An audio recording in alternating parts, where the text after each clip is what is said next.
Wahai ibu-ibu yang berada di bawah, saya minta malam tahun baru hijrah ini hanya satu permintaanku, Bu, turunkan harga mahar. Takbir, takbir. Ketahuan tak bermodal. Jangan lupa subscribe, like, and share. Saya seorang ikhwan. Kalau laki-laki, ikhwan. Kalau perempuan, akhwat. Dalam Islam, jenis kelamin cuma ada dua, ikhwan dan akhwat. Tak ada wan-wat. Ikhwan dan akhwat. Saya ikhwan, berarti laki-laki. Saya ingin nikah, alhamdulillah. Cuma calon mertua saya minta resepsi. Bagus. Ada seorang sahabat Nabi namanya Abdurrahman bin Auf. Siapa namanya? Abdurrahman bin Auf. Tangannya kuning-kuning bekas minyak za'faran.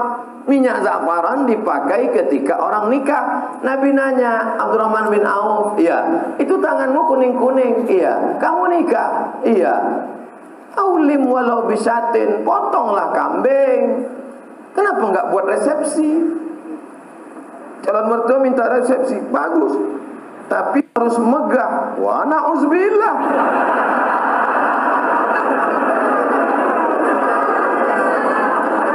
Aulim walau bisatin, buatlah kenduri walaupun hanya motong seekor kambing. Seekor kambing di Arab itu artinya ngundang 10 orang.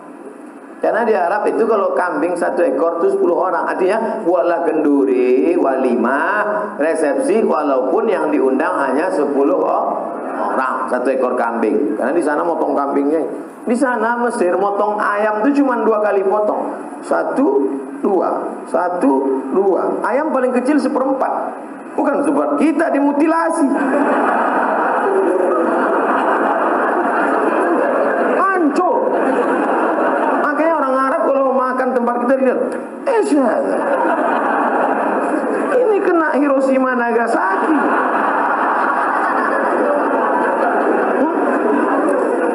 Wahai ibu-ibu yang berada di bawah, saya minta malam tahun baru hijrah ini hanya satu permintaanku, Bu, turunkan harga mahar.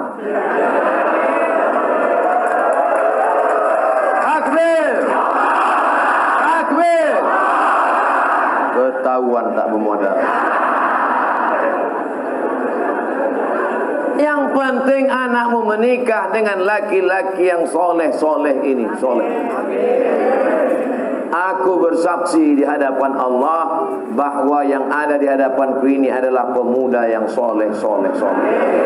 Mereka sudah mau datang ke masjid, sholat berjamaah, meninggalkan segala macam aktivitas malam ini. Tiba-tiba datang dia meminang anak gadismu dengan cara yang baik. Bapak, saya mau hubungan ini tidak hanya sekedar pertemanan, tapi ingin lebih dekat, mau minang. Apa nanti datang-datang sini? Naik apa tadi kemari? Naik Grab, Pak. Pulang.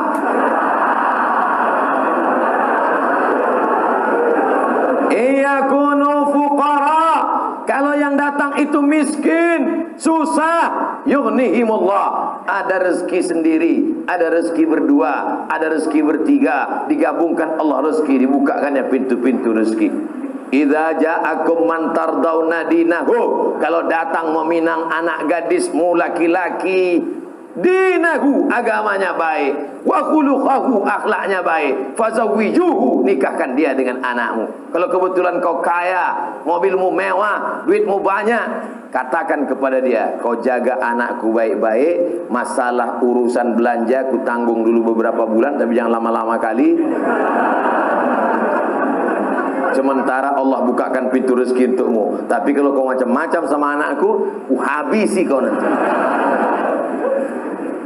Cuman saya baru nabung, Pak Ustadz. Saya mau terus apa mundur, Pak Ustadz? Pantang mundur. Lanjutkan. Jangan mundur. Jangan mundur. Setapak pun kau jangan mundur. Allah bersamamu. Minjam uang Pak Ustadz? Enggak ada.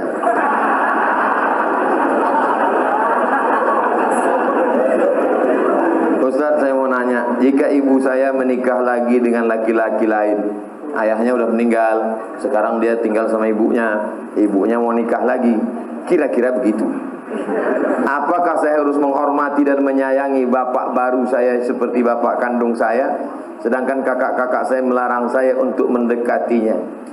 Di mana letak salahnya? Bapakmu yang baru itu rajin sholat berjamaah ke Jami' Al-Abrar, dia mendengarkan ceramah Ustaz Somad, dan dia pula orang yang baik, sopan santun. Kau tidak suka hanya karena dia bukan bapakmu, itu takdir Allah, itu ketetapan Allah. Kenapa engkau tidak ridha menerimanya? Kecuali bapakmu yang baru itu sakau, pengedar narkoba, itu pun kau tak boleh benci, kau tetap baik sama dia. Tenang ya Pak, tenang. Kau pergi lapor ke BNN. Ini banyak sekarang anak-anak yang keliru. Setelah bapaknya meninggal, ibunya dibiarkannya sendiri, padahal ibunya perlu nafkah, perlu kasih sayang. Maka sampaikan kepada dia, Mama, kalau mau menikah lagi, menikahlah, biar kami susun tim fit and proper test. Begitu, masukkan saya tim, nanti saya seleksi ayah kalian. Begitu juga sebaliknya, ibu kalian meninggal, ayah kalian sebatang kara, jangan kalian biarkan dia sendiri. Dia perlu ada yang memasak, ada yang merawat, ada yang menjaga dia. Bukan sekedar cuci laundry banyak. Kalau sekedar makan, rumah makan, restoran banyak, tapi dia perlu kasih sayang. Ini ada orang bapaknya ada sendiri, emaknya meninggal, dia kasih tahu, Papa, kalau mau pergi ke Surabaya, kakak ada. Kalau mau pergi ke Singapura, adik ada. Kalau mau ke Jakarta, saya ada. Kemana Papa terbang, tak usah pikirkan. Kata bapaknya, kalian kemana aku terbang aja yang kalian pikirkan. Kemana aku hinggap tak kalian pikirkan.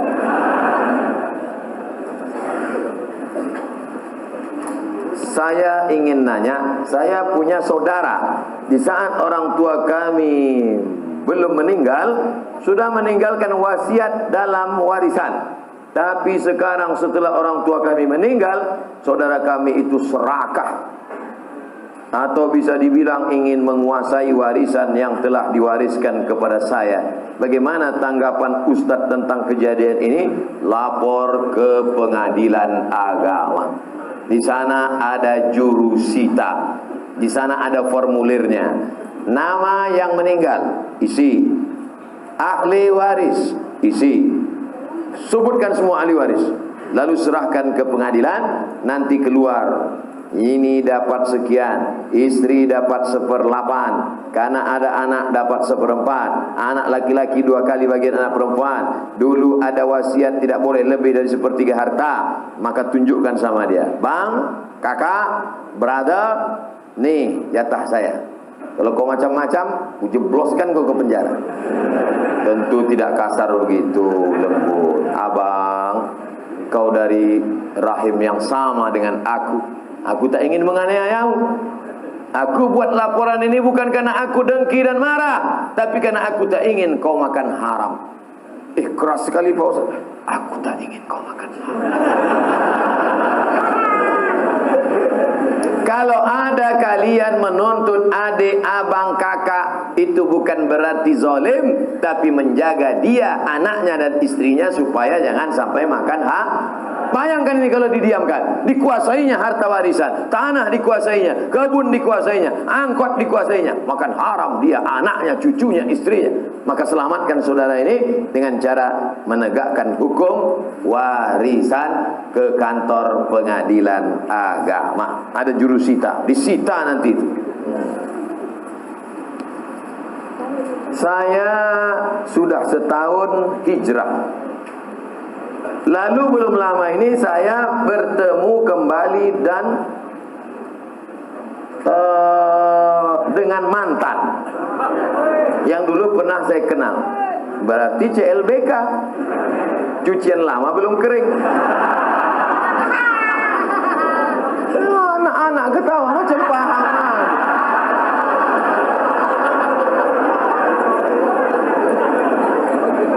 Dan saya melakukan maksiat, astagfirullah.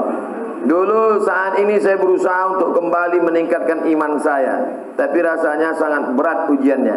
Apakah saya termasuk munafik Pak Ustadz? Kau terjerumus dalam dosa, maka yang pertama dilakukan adalah taubat nasuha, mandi taubat, sholat sunat taubat, habis itu istighfar. Ma min muslimin yudhnibu dzamban, kalau ada orang silap, khilaf, salah, terjerumus dalam dosa, tsumma yatatahhar, mandi taubat. Tsumma yusalli rak'ataini, salat sunat taubat 2 rakaat. Tsumma yastaghfirullah, minta ampun kepada Allah. Astaghfirullah Rabbal baraya, astaghfirullah minal khataya. Setelah salat istighfar, lalu kemudian buka HP, cari nama dia, delete. Update status, mohon maaf untuk sementara kita tak usah jumpa dulu setan.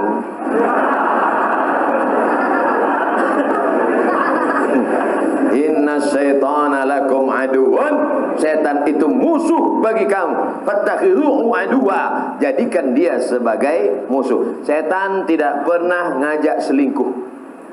Pernah tak setan ngajak? Ayo selingkuh. Tidak. Setan mengajak dari langkah pertama, tukar nomor, kirim WA, ASL please. La tattabi'u khutuwatis syaitan, jangan ikuti langkah-langkah setan, karena setan punya trik, punya tipuan-tipuan. Oleh sebab itu jaga. Adapun engkau, supaya jangan lagi kembali ke mantan, supaya cepatlah cari perempuan solehah, mudah-mudahan menikah tahun ini. Tanggal nggak penting, yang penting tahun. Karena banyak juga orang, kapan nikah? Bulan Mei Ustaz. Tanggalnya tahunnya pun nggak pasti, Ustaz. Sebelum berakhir 2019, mudah-mudahan yang sudah mau nikah menikah. Azam, tekad kuat, nikah, istikharah. Kamu kenapa belum juga nikah? Calon saya 2 Pak Ustaz. Sudah istikharah? Sudah Pak Ustaz. Terus mana yang kelihatan? Dua-duanya. Jadi belum putus istikharah. Kalau udah istikharah putus, tinggal 1. Yang lain itu tereliminasi. Apa hukum orang suka zina, mabuk, tapi suka sholat? Man sholatuhu lam tanhahu anil fahsya'i wal munkar. Siapa yang sholatnya tidak mencegah dirinya dari perbuatan keji dan munkar, falam yazdad illa bu'dan, maka dia bukan makin dekat pada Allah, tapi makin jauh. Oleh sebab itu kita mesti menjauhkan dari segala perbuatan ini. Tinggalkan, buat komunitas pemuda hijrah, masyarakat remaja Masjid Jami Al-Abrar, berteman dengan orang-orang baik, ikut maulid, ikut pengajian, jangan lagi terjerumus pada perbuatan ini. Mudah-mudahan Allah membukakan pintu rezeki dan keberkahan. Bagaimana cara agar hijrah kita istiqomah? Pertama, an-nadamu fil qalbi, menyesal dalam hati. Wal iqraru bil lisani, diucapkan dengan lidah, astagfirullah. Wal amalu bil arkani, diamalkan dengan anggota tubuh, rajin sholat, rajin pengajian. Tapi saya Pak Ustadz masih tetap teringat-ingat, terbayang-bayang sama mantan. Hilangkan nomornya. Hadiah-hadiah yang dia kasih dulu dalam bentuk gelang, cincin, rantai, anting, buang semuanya. Karena kalau itu masih dilihat, teringat, terbayang, buang. Dulu dia kasih ada sendal Pak Ustadz, buang, ganti sendal baru. Dulu dia nggak ada ngasih duit Pak Ustadz, jangan. Tempat-tempat yang pernah dikunjungi bersama, kebun, mal, hindari. Segala yang mengingatkan dia, minta kepada Allah, ya Allah, lumpuhkan otakku agar tidak mengingat dia kembali. Na'udzubillah, lumpuh betulan. Hilang semua hafalan-hafalan Quran.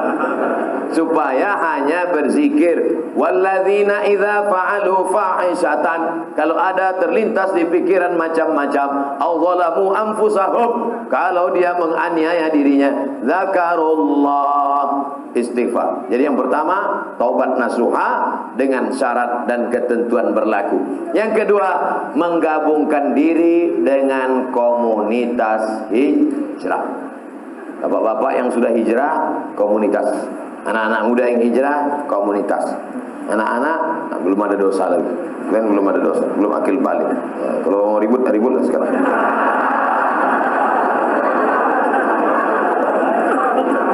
Gabungkan diri, karena ini lemah. Satu pohon kayu di tengah hutan, datang angin kencang, patah. Dengan angin puting beliung, tercabut. Tapi kalau dia di tengah kayu-kayu lain, angin kencang, dia slow. Datang angin kencang, dia slow aja. Kenapa? Yang pinggir-pinggir itu yang kena. Nah, inilah makanya berjamaah. Alaikum bil jamaah. Ini kalau kita ramai begini, setan-setan takut. Paling cuma ngintip-ngintip dari gelap-gelap. Makanya hari raya kurban, Idul Fitri, Idul Adha ramai. Untuk apa? Untuk menguatkan. Ini malam ini tabligh akbar nih ramai begini. Wah, yang selama ini imannya down, melihat orang ramai bangkit lagi. Takbir. Bangkit dia full. Begitu nanti pulang sendirian, lobek. Makanya harus terus pulang tidur. Besok jamaah subuh. Di kampus, di sekolah, di kantor lagi bang pengajian.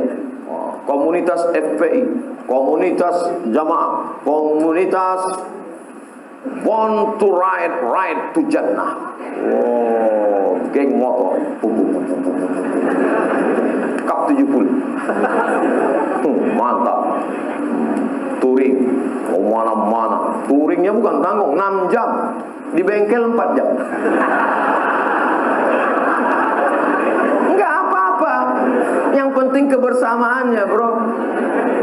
Bukan yang kau kendarai, bukan tujuannya, tapi ada kebersamaan. Pas lagi naik, kawan dorong di belakang. Betul, yang penting kebersamaan. Kata kawan di belakang, aku udah mau mampus, kau yang enak.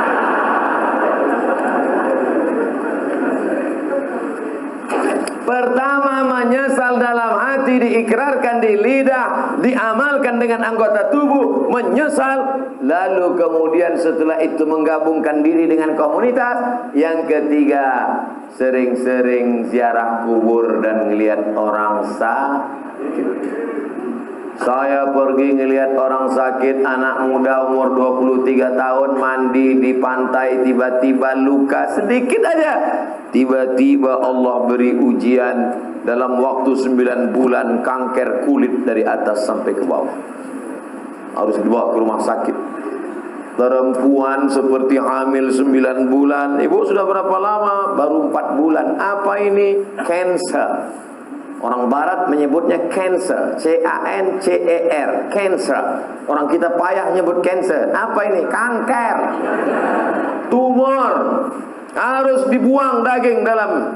Berapa uang untuk membelah, membedah, membuang daging? 40 juta. Kalau sampai pendarahan masuk ICU, 70 juta. Ya Allah. Satu saudara kita kena kanker mata, hampir sama besar mata dengan kepala, ditutup dengan sapu tangan. Sampai di situ saya disuruh ceramah sama Ustaz Hanan At-Tak. Silakan Ustaz Somad ceramah. Tak sanggup saya ceramah. Assalamualaikum. Lemas badan saya. Ternyata yang kau hadapi selama ini belum ada apa-apanya, Abdul Somad. Mereka kulitnya, perutnya, matanya, yang satu berlubang leher, dan kanker tenggorokan. Ini yang kau rasakan selama ini belum ada apa-apanya, Abdul Somad. Kau baru dilaporkan. Kadang kita hidup ini kita merasa kita lah yang paling berat, kita lah yang paling. Ternyata pergilah ke rumah sakit, pergi. Besok Pak Ustaz, malam ini juga. Pulang dari sini, pergi ke rumah sakit. Kalau security-nya nanya, mau kemana Pak? Jenguk. Ada keluarga yang sakit? Enggak ada. Jadi Bapak mau ngeliat siapa? Semua yang di rumah sakit nih mau kulihat. Siapa yang nyuruh? Nih Ustaz Somad, tonton video. Kalian pun jadi security di rumah sakit ini, ambil juga pelajaran.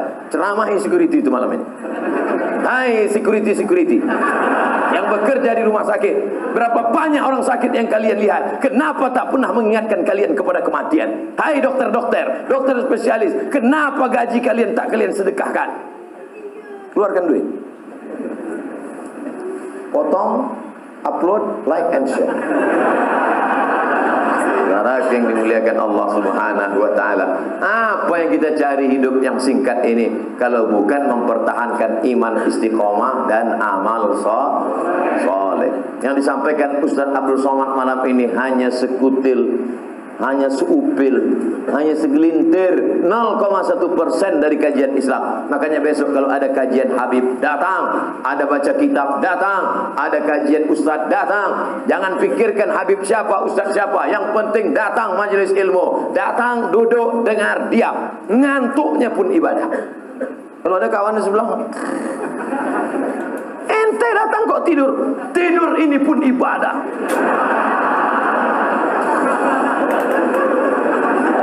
Masya Allah, tabarakallah. Untuk mengharapkan keberkahan dari Allah Subhanahu wa taala, mari kita sama-sama berdoa dengan kemuliaan surat Al-Fatihah. A'udzu billahi minasy syaithanir rajim. Bismillahirrahmanirrahim. Alhamdulillahi rabbil alamin. Ar-Rahmanir Rahim. Maliki yaumiddin. Iyyaka na'budu wa iyyaka nasta'in. Ihdinas siratal mustaqim. Siratal ladzina an'amta 'alaihim ghairil